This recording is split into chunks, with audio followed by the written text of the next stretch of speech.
This idea that I need to get my life together, or I need to be better at this, or I need to see growth in this area.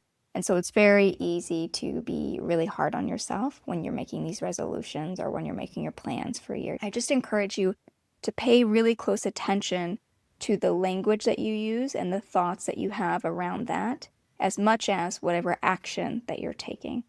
And to make sure that those thoughts, speech, and action are in service of your relationship with yourself rather than as something that destroys your relationship with yourself.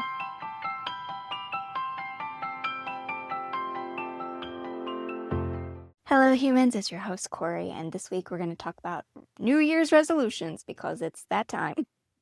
It's January, everyone's thinking about how they're going to get their lives together and have the best year ever. I'm seeing so many memes and videos on social media about how this is going to be their year, but also jokes about how 2025 was such a train wreck. So, as we are in that spirit of what we're going to do for the year, I just want to share a few tips about how to do it in a way that does not undermine your relationship with yourself. Because there's definitely a need to pay attention to language and perspective when we do any kind of self-care and growth stuff. Because there's definitely this narrative, we're doing these things because there's something wrong with us, right? So this idea that I need to get my life together, or I need to be better at this, or I need to see growth in this area. And so it's very easy to be really hard on yourself when you're making these resolutions or when you're making your plans for a year. And so I just want to add a framework here to this noise on the internet. I want to offer you a framework that you can use to do it in a gentler way that's much more sustainable, that won't destroy your relationship with yourself, and that will definitely support you actually moving forward and attaining that growth or hitting those goals that you have in mind. So, first and foremost, when you set goals, think about your 4 pillars: your relationship with your body, your relationship with your mind and your emotions, your relationship with your spirit, which that is your creativity, your connection to spirit if you're a spiritual or religious person, your relationship to God or the universe, your connection to others is your 4th pillar. And so looking at all of those areas and thinking about which of those need the most attention. I often talk about in the 4 pillar framework, focusing on what needs the most from us. So for example, your relationship with your body might be great, but your mind and emotions might really need some attention. Or your relationship to your spirit, to your creativity might be great, but your relationships with others may need a lot of attention. Whatever it is, my first step would be to look at my 4 pillars and see which areas need attention. And to do that without judgment, without being like, I need to do this for my body because I'm a ugly, fat mess, whatever terrible thing you're saying to yourself, which is unkind and not true. And so thinking about that, doing it without judgment, being like, I do wish that my body had less pain, for example. One of my personal ambitions and goals for 2026 is to keep working on my body, specifically my relationship with my chronic pain, because I have issues with my back. I hurt my back many years ago, and so I've been managing it through physical therapy, and very recently I've gotten more into Pilates and stuff that strengthen the core and the back, hoping that I will get strong enough that I can start getting back into weightlifting. And so my goal for 2026 is to continue to build on that, to continue to build on my strong core, to keep making my back stronger, to hopefully, but not necessarily a guarantee, get to a point where I no longer have pain in my back. Now, to approach that goal from the well cared for human perspective would be to not be beating myself up if I do see progress, but I still have pain, for example. Or to be like, oh, this month I backslid a little bit, no pun intended, but I didn't hit a particular goal. Let's say I had to stick with just Pilates, that I did a weightlifting day and it was too much and the pain went up, and so I have to go back. Not giving myself a hard time about that, not creating any narratives like, oh, I'm a terrible weak person, I'm always going to feel in pain, I'm never going to make any progress. Whatever I do for myself is still important and meaningful and still helps me to maintain mobility and have a great relationship with that aspect of myself. So being very careful with our narratives. I've used this as a diagram before in which I talk about what each pillar has are thoughts, speech, and action. In the context of making New Year's resolutions, after you identify which of your 4 pillars, or it's perfectly fine that all of them need attention, creating goals or objectives that have thoughts, speech, and action in alignment, that are kind, considerate, compassionate, that aren't tearing you down. There's a lot of narratives or frameworks, let's say, that are out there in the world that you will hear, that you will encounter, that set it up as you need to do this because if you don't, you're failing, you're not enough, you're not doing enough, you've only yourself to blame. The body stuff is really big this time of year, but also the Fitspo stuff that you encounter year long with a lot of fat shaming or a lot of it's your own fault that your health is like this, etc. There's a lot of blame about what the results are. If you were going to have some resolutions around your weight, for example, which is a very common New Year's resolution, is I hope I lose 10 pounds this year, I hope I lose 50 pounds this year, whatever that is. I just encourage you to pay really close attention to the language that you use and the thoughts that you have around that, as much as whatever action that you're taking. And to make sure that those thoughts, speech, and action are in service of your relationship with yourself rather than as something that destroys your relationship with yourself. Staying with the body pillar, a negative example of how this would look if you were destroying your relationship with your body, the thoughts would be, I need to do this because I'm broken, because there's something wrong with me, because I don't look great, because I'm bad, I'm wrong, whatever the negative self-judgment would be. Speech would be when you're talking to other people, how you tell them like, oh yeah, I need to lose 20 pounds because I just look awful. Like I've never looked so bad in my life. I look like such a middle-aged, frumpy old woman. Whatever you're telling yourself to your friends. So the speech, how you speak about yourself. I'm doing this for this reason. The negative actions part would be actions that make you feel worse about yourself rather than better. So like if you're weighing yourself every single day and every time the number isn't what you want it to be, you get really bent out of shape about it because bodies naturally fluctuate. Your weight will go up one day, it'll go down the next day, and it has no relationship to what you're doing. Like one day you might just have more water weight. Then this is especially true for women, right? We're in a certain point of our cycles and suddenly I've got 5 pounds of water weight that like shot up out of nowhere. And then 4 days later that'll be gone. And I did nothing as far as dieting or movement or anything. And so weighing myself every day and beating myself up about it is an action that's not helpful to me, as opposed to maybe finding another way to measure it, looking at body composition or I don't even know, but a different metric that would be more in alignment with being gentle with myself or celebrating my progress, that doesn't hold me to unreasonable standards or unkind actions toward myself. So thinking about what you're doing, whether that's the exercise, whether that's the diet, if you cook yourself and feed yourself a really great meal, like do you give yourself credit for that, like for that work? Or do you think, no, I should have also eaten really great for breakfast. I shouldn't have had that sugary snack between those two things. It's like, but what about this amazing thing that you did do?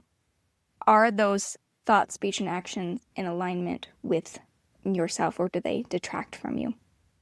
A positive example of a resolution that is thought, speech, and action would be, as your resolution, be like, I'm going to give myself credit for the hard work that I do toward my health this year. Speech, I'm not going to speak negatively about my goals or myself when it comes to my body. The action part should be reasonable. I think we have a tendency to have really overblown, high standard actions, and then we give ourselves no credit if we don't do it. So for example, I'm going to walk on the treadmill or the elliptical for an hour every day. And then if you only do it for 40 minutes, you're like, I'm a loser. I did it for 40 minutes. Are you crazy? And so have actions that are very manageable. If I get on the elliptical today, that's a win. Good job for me. If I thought about getting on the elliptical and then I actually got on it, even if I scrolled while I was walking or whatever, pedaling, good job for me. And so are your actions kind? Are they in alignment? Are you giving yourself credit for them? Are they actions that don't make you feel worse about yourself, even if you do them or you fail to do all of it? If you only do partial credit, does it still count? Think about that. So when you're thinking about your resolutions this year, think about your 4 pillars. What does your body need from you? What does your mind and emotions need from you? What does your spirit need from you? What does your connections need? If 2 or 3 of those are great and you just want to focus on one, awesome. But definitely look at the thoughts, the speech, and the action. How are you going to think about yourself? What is the most positive expression of that? How are you going to talk about yourself? What's the most positive expression of that? And this can also overlap with things like affirmations. If you want to be someone who has a thought that you will use in place of a negative thought, let me give you a good example of this, is if you have a tendency to look at yourself in the mirror and be like, I hate what I see. That is gross. That's terrible. You need to have a new thought that will replace that, because thoughts are cyclical, speech is cyclical. So we do it habitually. We do it without necessarily thinking. But if we give ourselves something else to think, something else to say, we can start to reprogram that as well. Maybe you write on a sheet of paper, I'm so grateful that I have a body. I'm so grateful that I can move. I'm so grateful I'm still alive and I get to be here to do these things and spend time with people that I love. If you have that as your go-to speech, maybe you put it on, I've seen this where people put it on like a Post-it and you put it on the mirror or wherever it is that you tend to have these negative thoughts, these negative habits. Put that there to remind yourself. If you catch yourself doing it, you're like, my resolution is to think better about myself. My resolution is to speak better about myself.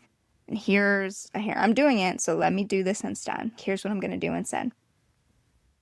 And then again, with the actions, are they in alignment for your highest good as well? Is this an action that makes you feel better about yourself? Is this an action that makes you feel worse about yourself? Because we don't need that. We don't need that. And so if I was writing this down as my resolution for the year, or I was like trying to think about how I was going to approach it, I would have something for each aspect. Let's say that I decided that for 2026, I'm going to work on my body and I'm going to work on my creativity. I'd be like, which thoughts do I need to reprogram? And what am I going to reprogram them with? That's just as important as the actions I take. What things do I say now about my body or my creativity that need to be completely eliminated from the way I live? Let's do that. Let's do that now. And then action, what actions can I take? I think when we think of resolutions now, we're mostly focused on action. It's mostly like, what's the thing I'm going to do? And then even more so, beyond the action, we're focused on the results. And we have a tendency to undermine our actions in service of the results. Even if we did the action, but it didn't give us the result we wanted as quickly or immediately as we went, we were like, that action was also garbage. Like, not only was that, but this didn't work. This didn't do what I wanted it to do. And so also think about that. How can you write an action that is not results focused, it remains focused on the action itself? And that's things like, if I get on the elliptical, it's not about if I did it for this many minutes. It's not about if I lost 20 pounds. Because what if you got on the elliptical every day for 6 months and you still weighed what you weighed when you were done? That's just how your body is. How sad would it be if you got healthier, cardiovascular health, respiratory health, because you did do more cardio for 6 months? Every day you added, first you started off with just 5 minutes, then you worked up from 10, 30. Now you're doing 30, 45 minutes every day, and your weight hasn't changed, but you yourself, if you were to go to the doctor and they were to measure your cardiovascular respiratory health, would see that it was better. But you gave yourself no credit because you didn't hit this imaginary target about, I have to be 20 pounds lighter by doing this exercise every day, or it didn't mean anything. That is not the way to have a great relationship with yourself.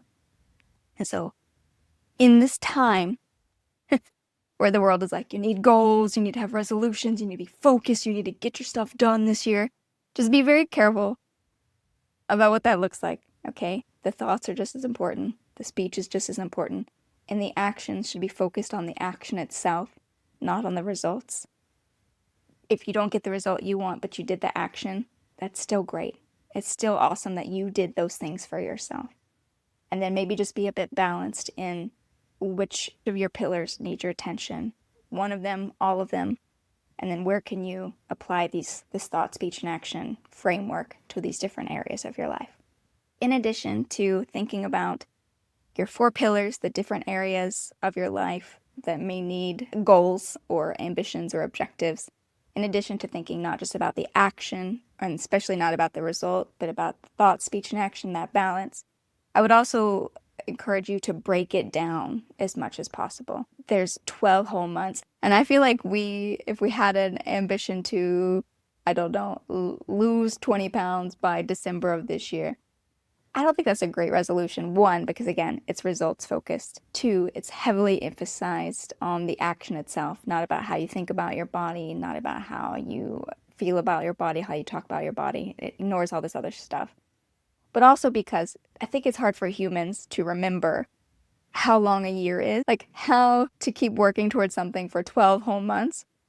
It would be better to have, just in my humble opinion, it would be better to have a more specific, grounded, loving goal for maybe the first quarter, like the first 2 or 3 months of the year, or even the first month, like by the end of January, I will have gotten on an elliptical, or even by the end of January, I will have purchased a cardio machine for my house. Think about the little steps that lead up to something. Don't just give yourself this big, huge goal and expect yourself to jump to it immediately. Don't put it so far in the future that it remains hypothetical and you don't really act toward it at all. Have the tiny thing that you can do now. I'm going to do a 5-minute yoga thing every morning, or I'm going to do a 5-minute yoga thing every Friday and do that for however long. Smaller goals and more immediate, rather than like a theoretical one that you could get to maybe by the end of the year. So also thinking about timing and not biting off more than you can chew. Because me personally, I am definitely very guilty of having really big, overblown ambitions. Not only am I going to do it, but I'm going to do it like this. Those cornerstone aspects of my relationship, but that part of myself is completely obliterated because I set a goal that was too big. I didn't take tiny, realistic steps toward it. I didn't break it down to make it smaller, more achievable, more manageable. I didn't think about how I'm going to manage the thoughts and the feelings to keep the mindset going while I take action. I just set myself up for failure in that way. And so these are all things to consider as you're writing your resolutions. Is it manageable to do now? Like, could you start now? And what would be the tiniest little step that you would do now?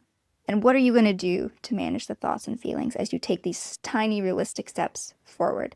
And what metric are you going to use that's not results oriented? So in summary, what I encourage you to do as you think about these New Year's resolutions, as you think about how you're going to plan out your year, first and foremost, ignore everything that everyone's telling you that you have to do for yourself. Only you know what you need in your relationship with yourself for this year. But any resolution should definitely serve you. It should definitely serve your well-being. And so look at your 4 pillars, your body, your mind and emotions, your spirit, your connections. What needs your attention this year? Think about how you're going to manage your thoughts and your feelings, your thoughts and your speech as you invest in this pillar. How are you going to keep it positive? How are you going to keep it affirming? How are you going to keep it loving rather than self-judgmental, too high expectations, really brutal? How are you going to manage those things? Where are you going to put the stickies? Or what are your affirmations going to be for the day? What is your thought process going to be around this action? And then think about the action itself that you need to take to build up that aspect of yourself, your relationship with your body, your relationship to other people, your relationship with your mind, emotions, whatever it is. And then how are you going to stay focused on the action itself being the reward, not the results? Because when we attach to the results and we don't get the results we want, we're miserable. So not the results. What action itself is the win? That can be your action for investing in this pillar, in this relationship with yourself. And then the whole big thing, you can have a big goal if you want. I'm all about big goals. I myself am an ambitious person, so I'm very guilty of this. How are you going to break that down into tiny actions that they themselves are movements and reward and something to respect and be appreciative of? How are you going to break it down to the first tiny thing you're going to do? The second tiny thing you're going to do that builds on the first. The third tiny thing that builds on that. So that would be my suggestion for how to build resolutions that aren't going to destroy your relationship with yourself, that aren't going to make you feel worse about yourself, that aren't going to negatively affect your mental health, not going to make you feel less than, get you caught in this loop about you need to do this, this, and this, you're not enough, you're not doing enough. Forget all that. Just invest in yourself and you will absolutely see the rewards of that. And that's all that I have for you this time. I do have other episodes from previous years because we've been doing the podcast, I don't know, 2 or 3 years at this point. So I have a couple other episodes about New Year's resolutions, a couple other episodes about surviving the holidays or taking good care of yourself this time of year. All of that will be there and available for you. Hopefully you can revisit those episodes as well to see if there's anything else that may be helpful to you. But otherwise, I will be back next time with another episode of A Well Cared For Human. And until then, please take good care of you.